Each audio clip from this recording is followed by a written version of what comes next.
Okay, hello everyone. In this video, I would like to present maxim violation in DC Pengadilan Musik Bandung with Jason Ranti. So, this study investigates at least 10 violations of Christian maxims, which state that effective communication depends on both the speaker and the listener. Following 4 conversational maxims, there are quantity, quality, relation, and manner.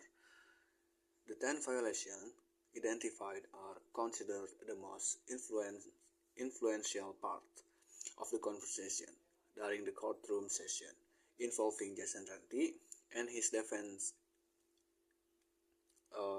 lawyer, Ruli Cikapundung. And in the shows, DC Pengadilan Musik Bandung, the data was collected by observing and transcribing the dialogue from the episode. And this data research used a descriptive qualitative method to analyze the type of maxim violation and the reason behind them. The data finds show that Jason Ranti most frequently violated the maxim of manner and the maxim of relation, and these violations create the impression that he was not being fully cooperative when answering the questions.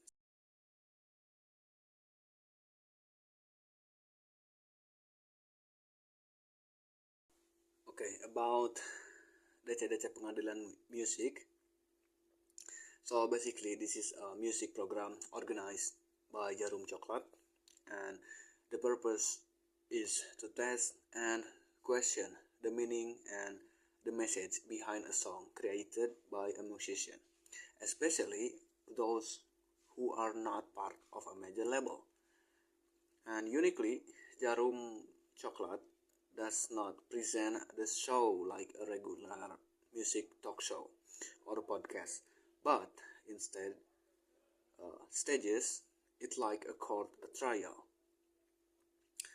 And the setup of this court is quite simple. The show involves several musicians and public figures in different roles, just like a clerk or panitra by Edi Brokoli, and the judge by Manjasad, prosecutors by PD Baik and Budi Dalton, defense lawyers by Ruli Cikapundung and Yoga PHB, and defendant. The defendant is the musician whose work is being discussed. And the show is led by Edi Brokoli, and the trial is presided over by Manjasad. After the musician is brought, the prosecutors, PD Baik and Budi Dalton, will ask questions.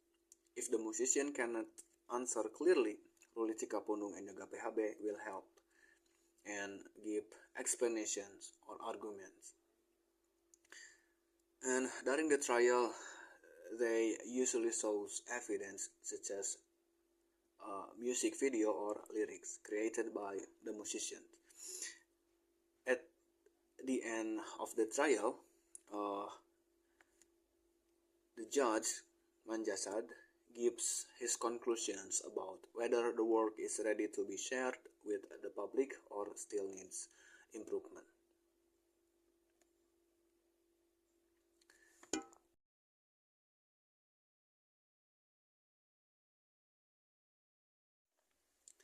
Okay, why I choose this episode? Because I really want to know how Jason Ranti create his music, and I want to know the process behind the right song. And Jason Ranti has a unique personality. Jason Ranti is one of the well-known indie music in Indonesia, His music is very simple. The lyrics are honest and raw and reflect social situation. And he delivered with a unique way, even though his style is different and his songs are still enjoyable and often relevant to our real life situation.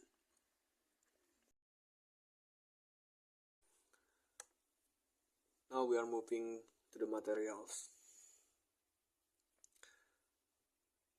Budi Dalton, berapa album yang sudah dikeluarkan sejak Wedding itu? Saya pilih baik. JJ, 2 lah, 2 aja lah. Budi Dalton, kamu ini kalau mau jawab 2 jangan lama-lama ini mikirnya. JJ, 2 pak, 2 aja. Budi Dalton, insya Allah barokah. So there is a violation maxim of manner here, because we know the principle of maxim manner are speak clearly, directly, and answer to the point. But JJ answered with hesitation, repetition, and uncertainty.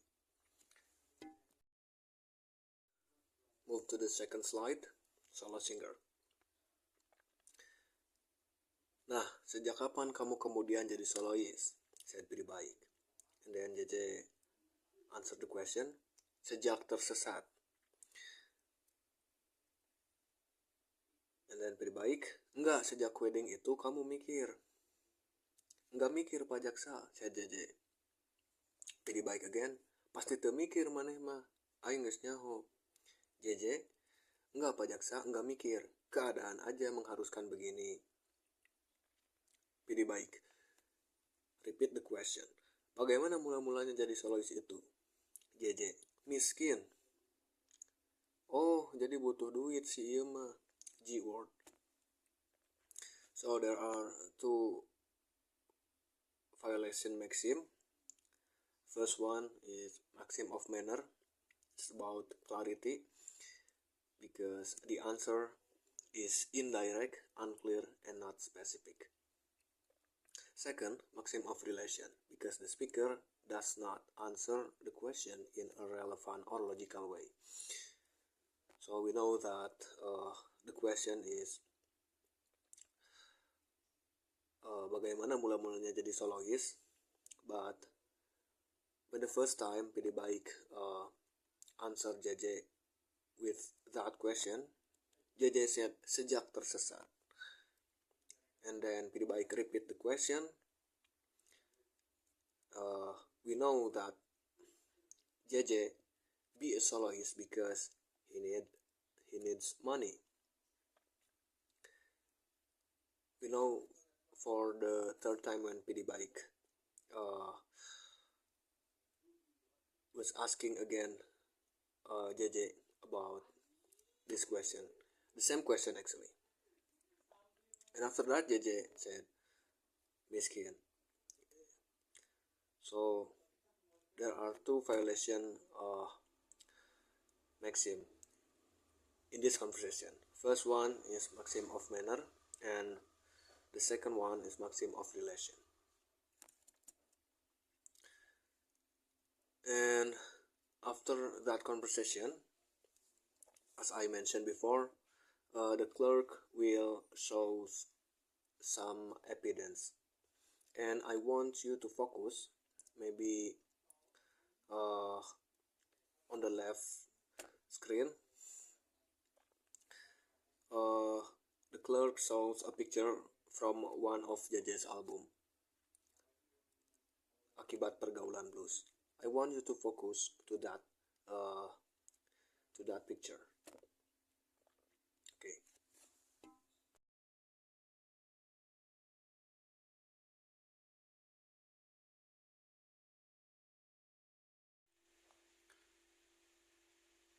So this is the third slide. JJ's album. Yoga. Itu apa, J? Nah, and then Ruli. Tas itu tas. Hayam tibalik, senpi baik. Mana Hayam? Asked Budi Dalton. And then Eddie Broccoli, J itu apa J? Itu tuh. And then JJ answered the question, apalah bebas? Bebas lah ya. Enggak, lu apa waktu lu naro yang bikin lu atau siapa sih? Said Eddie Broccoli. And then JJ, saya yang bikin. Kamu yang bikin. So there is a violation maxim of manner here because the answer is unclear, vague, and avoid the questions.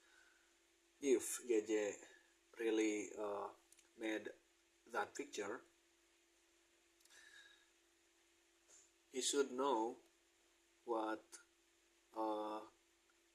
he have made, right? But when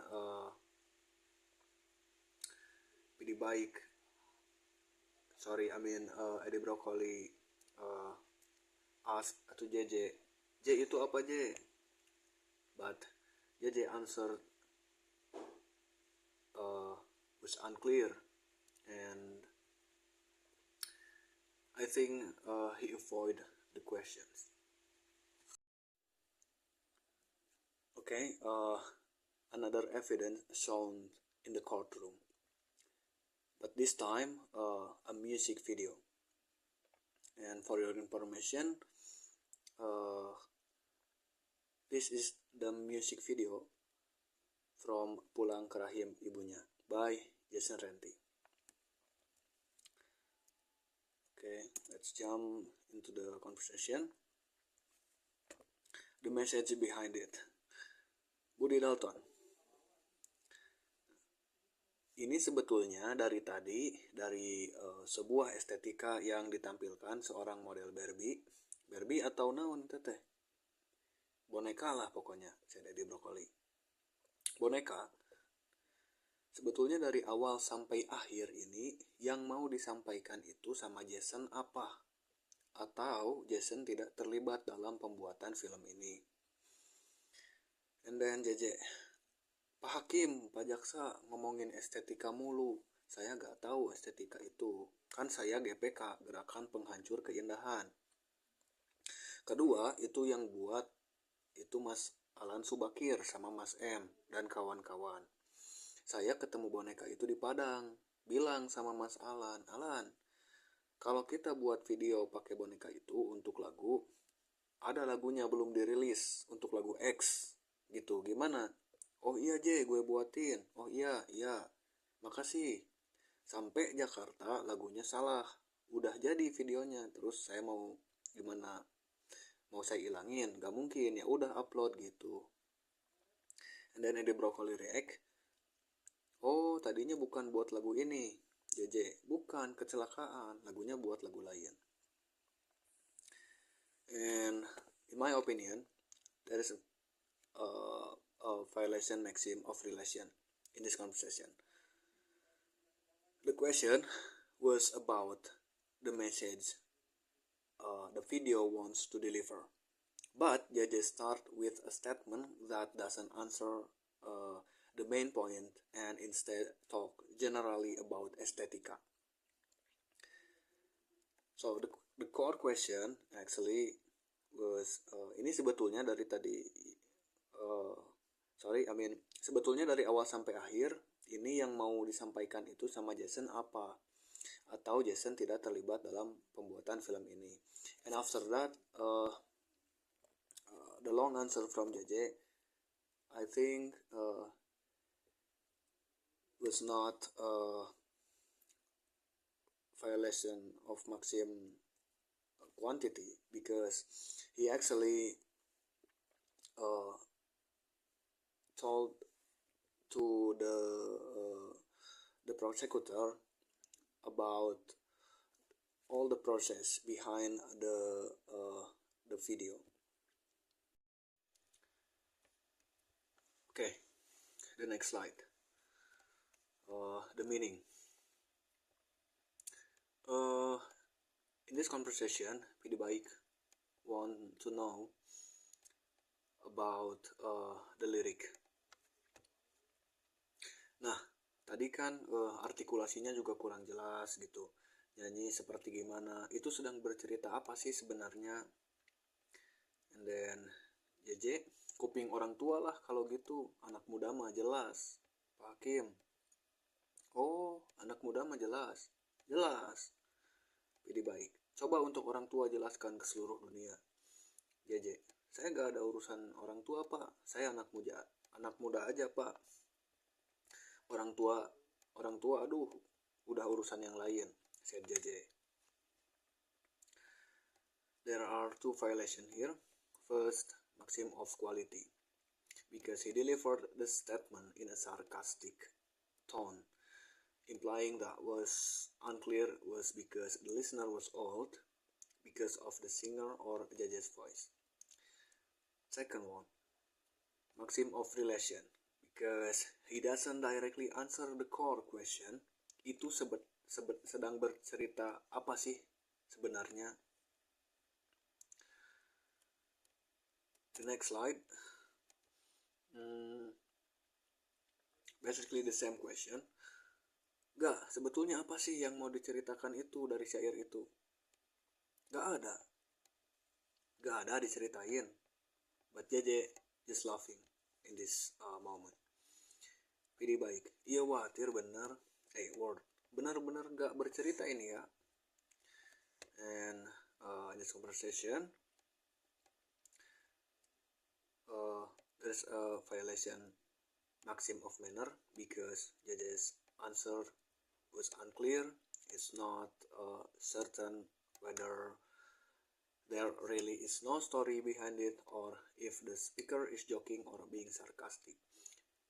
And also when JJ for the first time in this moment said gak ada, I assume is he dead floating or there is no story behind it or just avoid the question, because when the second time Pilih Baik emphasized the question, JJ just laughing.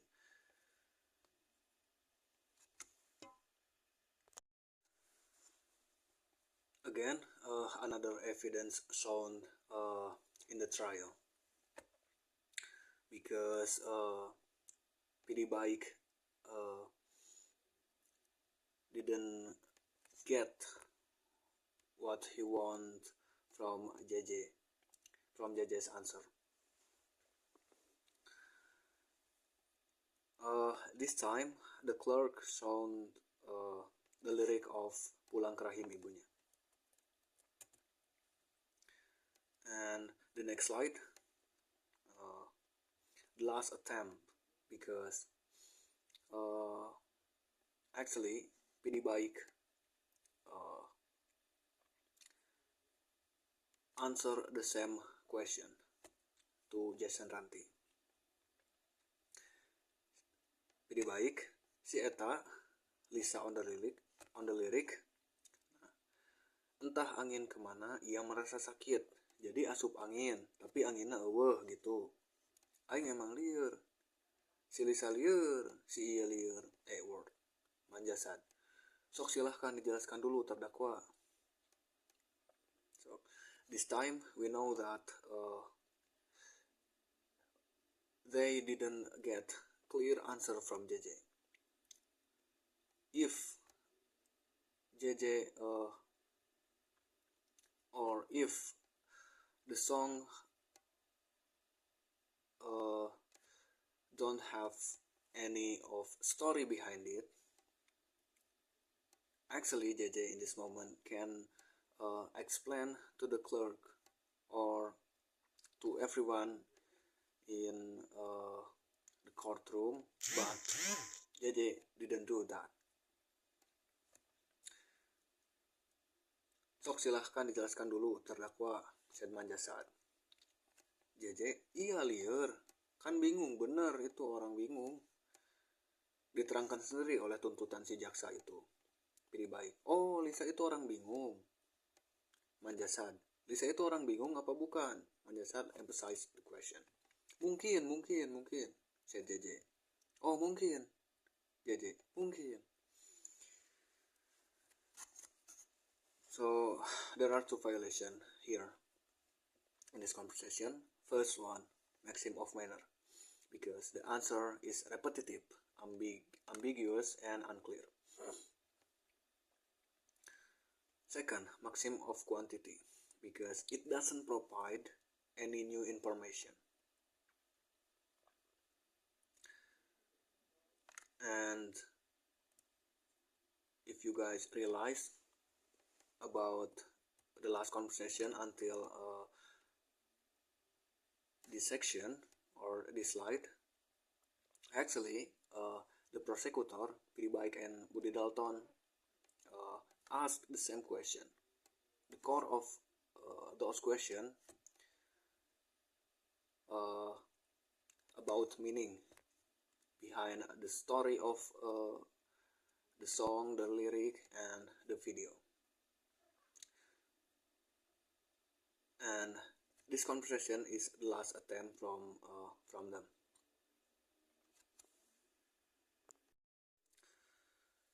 The conversation moved to the lyric writing process.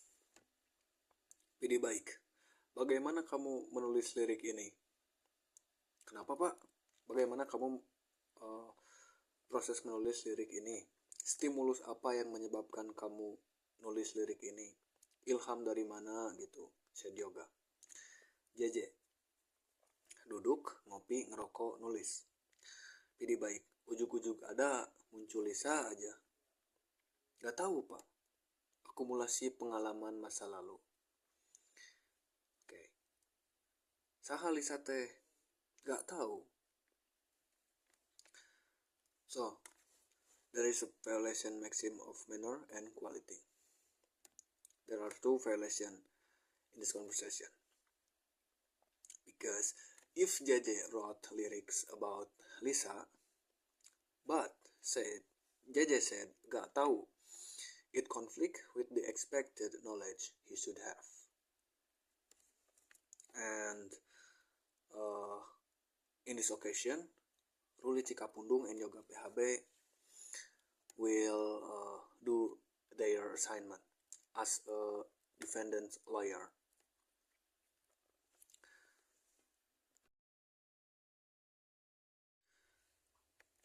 So the next slide, argument for defense. Manjasad, enggak, kenapa namanya Lisa? Ruli, Lisa adalah nama samaran. Setiap pemandu lagu yang datang ke kota, itu jangan percaya namanya palsu. Mungkin dari mana datang ke kota Bandung jadi pemandu lagu. Ngakunya Lisa. Manjasad, baik, jadi terjawab Lisa ini pemandu lagu. Ruli, iya, mungkin seperti itu. Bisa penjaga toko atau siapapun. Saya pernah berkenalan dengan cewek, mungkin cewek itu belum percaya sama saya, belum terbangun trust. Nah, dia tidak akan menyebut nama aslinya, jadi untuk wanita juga di sini, kalau ada yang ngajak kenalan atau ketemu di mana, jangan kasih tahu dulu nama asli. Yoga, sebut saja Lisa. Ruli, apa saja namanya, nanti kalau sudah terbangun trust, sebutkan. Saya aslinya namanya ini, said Ruli. And then Manjasad, sudah bisa diterima ini jawaban dari pembela. Ruli, jelas sekali ya. And then Ruli, ini psikologi soalnya masalah ini. And then Manjasad, jadi Lisa ini bukan nama sebenarnya. Terjawab berarti tadi. Silahkan jaksa pertanyaan yang lainnya, masih dari lirik. For this conversation, I want to focus to the answer from Ruli Cikapundung. So there is a violation maxim of quantity. I know, as a defense lawyer, Ruli Cikapundung and Yoga PHB should give some argument to support Jason Ranti's argument. Even though maybe the defense argument didn't support the question or JJ's answer, but I want to emphasize there is a violation maxim of quantity here. Maybe you realize that Manjasad attempt to stop Ruli's argument here. Manjasad said, baik, jadi terjawab Lisa ini pemandu lagu, but Ruli was continuing his argument, and then for the second time Manjasad said, sudah bisa diterima ini jawaban dari pembela.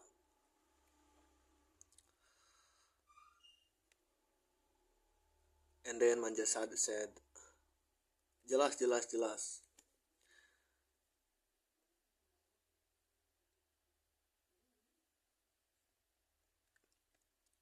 Yeah, in this conversation, we know that Manjasad try to, in the pragmatic view, try to speech act. Manjasad want to move to the next conversation. Silahkan jaksa, pertanyaan yang lainnya masih dari lirik. So that's why I just try I just put one of maxim here. Violation maxim of quantity. Next, the instrument. Buddy Dalton, kenapa hanya memakai gitar? Padahal lagu ini bisa bagus jika dibuat komposisi full band misalnya. Insya Allah barokah. JJ, gak ada uang, kan mesti nyuruh minta orang, temen bantuin. Lagian ngapain capek udahlah, hidup udah capek juga mesti ya simple aja. Pilih baik reak. Jadi emang watir sih ya mah, musik watir. Aing tadi ek nanya ge sieun atuh da. Karunya ek nanya ge. So there are two violation maxim. The first one, maxim of manner, because the answer is not delivered in an organized way. The sentences are spontaneous, roundabout, and somewhat emotional. Second one, maxim of quantity, because it gives more information than what asked, including personal complaint.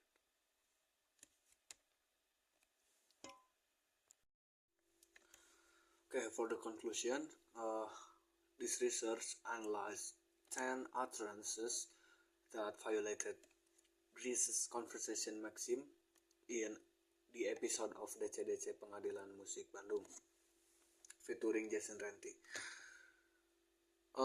Most of the violations were related to the maxim of manner, where the speaker is expected to speak clearly, briefly, and orderly.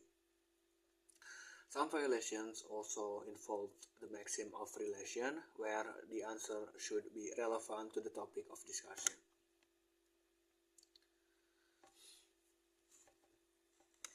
Based on the findings, Jason Renti often gave ambiguous, unclear, or indirect answer during the trial. Although he appeared serious while answering, his response still violated the maxims, causing the conversation to lose its cooperative nature as defined by Greece.